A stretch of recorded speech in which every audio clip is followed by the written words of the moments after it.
মিথ্যা ও রাজনৈতিক উদ্দেশ্য প্রণোদিত পানিশ দাসের অভিযোগ নিয়ে মুখ খুললেন বিএনপি নেতা হেলাল মুন্সি।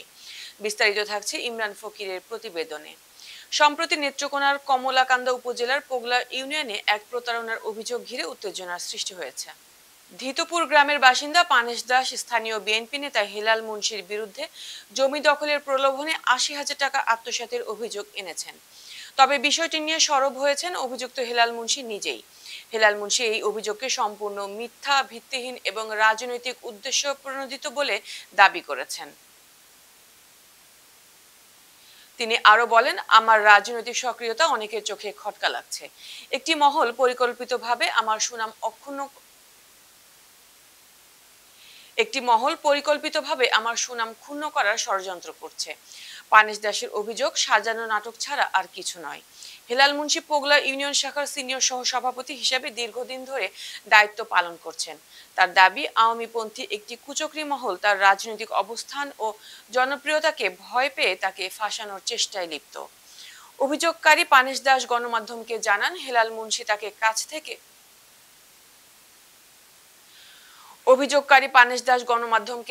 হেলাল মুন্সি তার কাছ থেকে জমির প্রতিশ্রুতি দিয়ে ৮০,০০০ টাকা নিয়েছেন। এ ব্যাপারে হেলাল মুন্সির ভাষ্য, এমন কোনো লেনদেনের প্রমাণ নেই। আমি সালিশে গিয়েছি সেখানে সত্য উদ্ঘাটনের জন্য। স্থানীয় সূত্রে জানা যায়, এই ঘটনার পেছনে রাজনৈতিক প্রতিহিংসা ছাড়াও ব্যক্তিগত পুরনো বিরোধের ভূমিকা থাকতে পারে। এলাকার একটি আওয়ামীপন্থী মহল দীর্ঘদিন ধরে হেলাল মুন্সির কর্মকাণ্ডে অসন্তুষ্ট বলে জানা যায়। স্থানীয় অনেকেই বলেছেন, রাজনৈতিক রেষারেষি এবং পুরনো ব্যক্তিগত বিরোধ থেকে এই বিতর্কের জন্ম হতে পারে। হেলাল মুন্সি সুষ্ঠু তদন্তের দাবি জানান। এর মাধ্যমে আমরা বিচার সালিশ করি।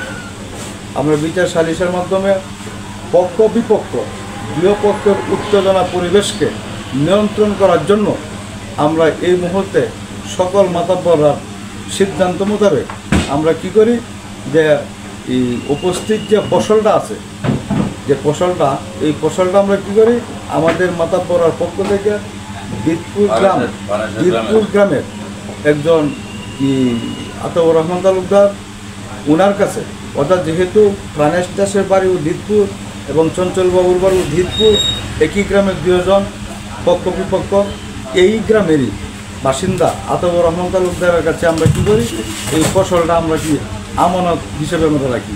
এই জন্যই রাখি যে আমরা আগামী আলটিমেটাম দিয়েছি দুজনের পক্ষকে, আপনারা উপযুক্ত কাগজ আগামী ভাদ্র মাসের ভিতরে আপনারা উপযুক্ত কাগজ নিয়ে আবার একটা বিচার সালিশের মাধ্যমে এই জায়গায় বসে আমরা সিদ্ধান্ত নেব, যার কাগজপত্র সঠিক থাকবে এই উপস্থিত ফসল সহ আমরা ভূমি তাদেরকে বুঝিয়ে দেব, যার কাগজপত্র সঠিক আছে। এই সিদ্ধান্ত আমরা সবাই নিয়ে উত্তীর্ণ হয়েছি। আবার ফসলটা আমরা আতাউর রহমান তালুকদারের কাছে আমরা গচ্ছিত রেখেছি। আমি এতটুকুই জানি।